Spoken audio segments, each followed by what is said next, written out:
Goeiedag,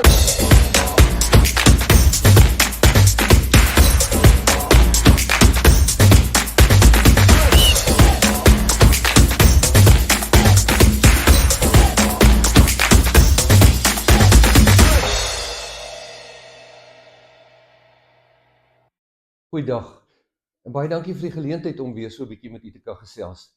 Ek wil sommer dadelik begin deur met u te gesels oor eerskomende Sondag. Daar het 'n herskedulering van die nagmaal datum plaasgevind en ons hou eerskomende Sondag nagmaal. Nou wil ek graag vir u vertel, ek het 'n baie besondere ervaring gehad die afgelope Sondag aand by ons tienerkategese. En hulle het vir die kinders gevra om na aanleiding van Psalm 23 'n herinterpretasie te skrywe van Psalm 23. 'n herinterpretasie vanuit hulle eie konteks en uit hulle eie omstandighede. En weet jy, iets baie interessant het na vore gekom. Daar is gedig of gedigte geskrywe, daar is sekere voorstellings gemaak, sketse wat gemaak is, en dan is daar ook 2 stemboodskappe ingestuur. Die kinders het baie kreatief te werk gegaan. Naas die ander gedigte was daar een gedig wat baie besonders was en uitgestaan het. Ons plaas dit vir u in die welgenoot die komende naweek. En ek wil graag Psalm 23 preek, na aanleiding van die teks, maar met spesifieke verwysing ook na die behoeftes wat na vore kom in hierdie gedig wat die graad 8s geskryf het. En dan moet u ook deel oor dit wat ek hoor by die kinders, maar wat ook by ons as volwassenes leef. God se sorg, sy leiding, sy bewaring, sy vertroosting, hoe hy vir ons voorsien. Let wel, daar is wel kinderkategese. Kinders kom saam oudergewoonte in die diens, gaan dadelik aan die begin van die diens uitbeweeg na die saal vir die byeenkoms daar, en met die uitdeel van die tekens, die bediening van die nagmaal, gaan ons die kinders terugbring, kort kindermomente hê, en dan saam as gemeente die nagmaal neem. U is hartlik uitgenooi om as gesinne die nagmaal te kom bywoon. Dan sê ons dankie vir die komberse. Ons kombersprojek het goed afgeloop.